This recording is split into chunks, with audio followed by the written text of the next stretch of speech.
What's up, guys? Heath here from Shepherd's Couch.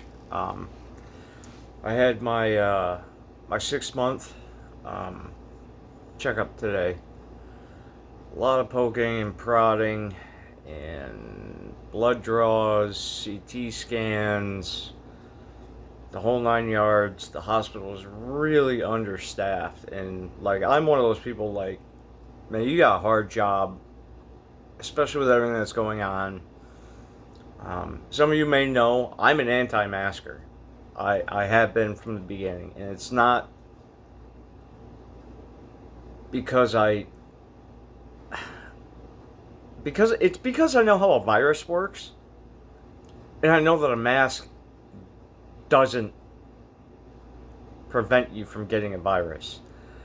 Not to mention the fact that during my radiation treatment, uh, I started it during the very beginning of the first pandemic or outbreak. And guess what? I never wore a mask, never social distanced. I wore a mask at the hospital because I had to. It was policy. I have no problem helping protect my fellow brother and sister cancer patients. But outside of that, if you want to wear a mask, that's fine. Anyway, guys, I'm not going to go into the politics. But anyway, I went. I met with all the people I did before, but I finally saw my surgeon for the first time since my surgery. Now, my surgery was, I believe my sister told me it was 9.5 or 10.5 hour surgery. I had a portion of my tongue about the size of my pinky removed from about halfway back down into the esophagus. I had a skin graft taken off my thigh and put on my tongue. And I had 37 lymph nodes removed from my neck. So it was a rough surgery. And from what my family told me, my surgeon, he looked like he just come out of running a marathon in the Gobi. So good on him, man. But I met with him today. I'd met with him obviously several times before my surgery. I told him, hey, I'm a blacksmith with a knifesmith. And he told me he had visited Roanoke, which I'm not going to go into detail. Roanoke's a pretty fascinating place. Google it. But at Roanoke, they actually had blacksmiths. He's like, I found it just absolutely fascinating. I think that's super cool. He's like, the stuff that was made back then, he's like, it was made to last, and it was awesome. People handed it down to the next generation, and it lasted them, and then they handed it down to the next generation. I'm like, that's what I'm all about, man. That's what's super important to me. So when I met up with him today, he told me he would be absolutely honored to have one of my chef knives, and I'll pay, but whatever you charge, I'll pay. And I'm like, no. What better? How do you thank somebody for saving their life? It's like we'll call this a thank you for saving my life knife. And it would be an honor to do that. And he says he goes to these high-end kitchen stores, and the first place he goes is to the knife display case. He sees these $1,000 plus knives, and he's just like, it's not that I can't afford to buy one. He's like, it's that it's hard to justify buying a $1,700 knife when you know that it was made in a factory. He's like, when I know a craftsman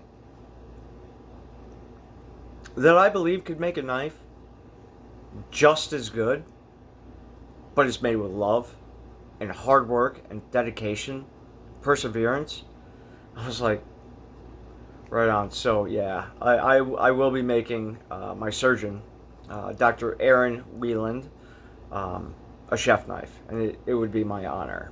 Tonight I bought a new regulator for the forge. Something that has a like an actual PSI gauge on it, and it's crap. Um, it says it was at 20 plus PSI, but it only got up to like 1485 in my forge. So I know that's crap. So I'll go back to my other one, which doesn't have a PSI gauge, but I have my K series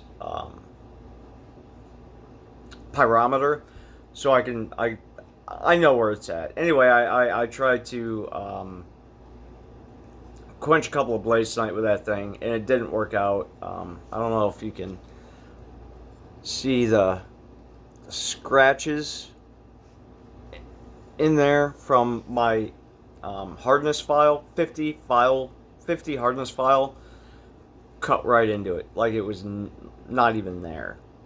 So I'll be putting my old regulator back on so I can actually quench these. This is a W2 that I'm going to do for my aunt. I'm going to do another one of those center Hamon lines, or quench lines, partial quench, heat differential quench, whatever you want to call it. I don't care. I'm not getting hung up on names. I just know it looks cool when it's done, you know? But I did get my logo in there. Logo came out looking pretty good.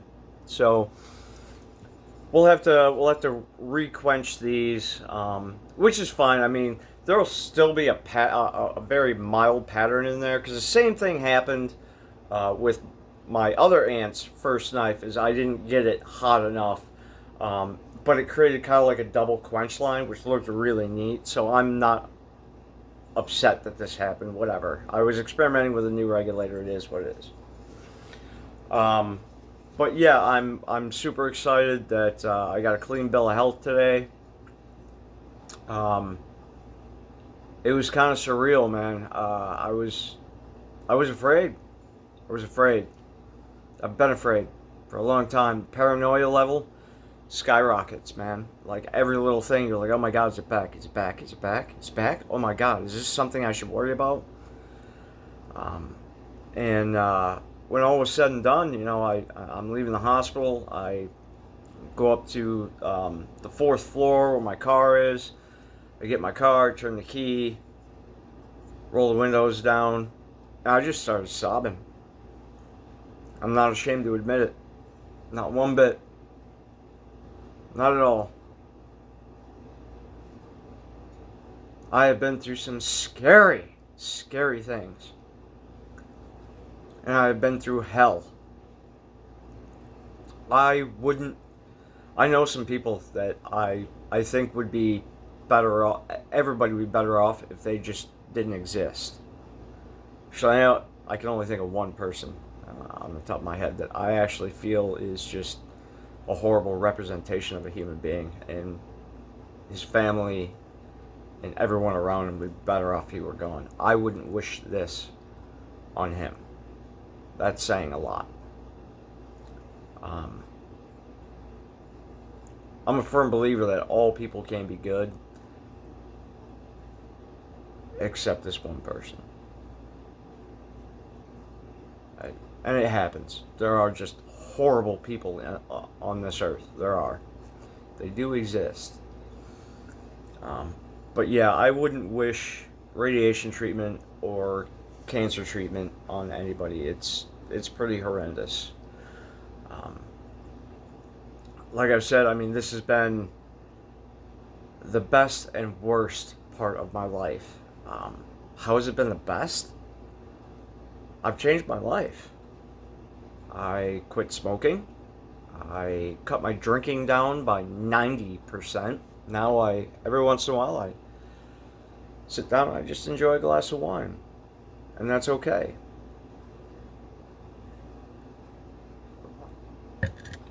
I've changed my diet. I am much healthier. I've always eaten healthy.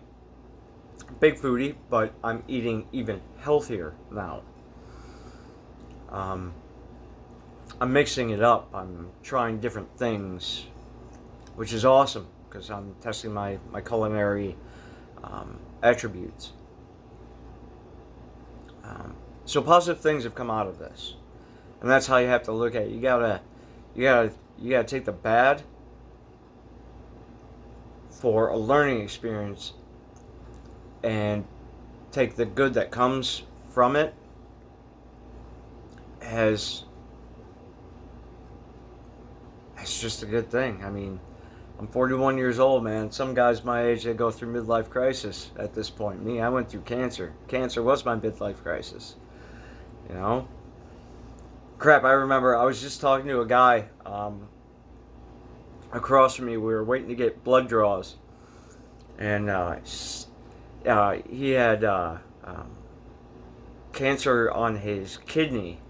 And he's like, when did you get diagnosed? I'm like, December 23rd at 4:37 p.m. right before I was leaving work. And he's like, wow, you definitely remember. I'm like, you remember yours, don't you? He's like, yeah, I do. So I remember thinking, wow, I thought 2020 was going to be my year. I was going to launch my my knife shop, and my knife making business, and 2020 was going to be my year, because 20 is my lucky number. I was born on March 20th, 1979. 20 is my lucky number. And then I remember, after getting diagnosed, I was like, 2020 is going to be a horrible year for me. This sucks. And then 2020 happened, and I was like, you all get to join me in the hell that is this year. Right on! So, the powers that be were like, nah, man, you're not going to suffer alone, dude. The entire world, as well as the entire United States, is going to suffer right along with you. But I kept a positive attitude. I can't say that the United States has done the same. Anyway, I'm going to quit talking politics and crap. I'm happy to be alive. I had a great day. I left the hospital. I went to a local place in DeForest where I work. I went to BB Jack's, and I got a Cubano sandwich and a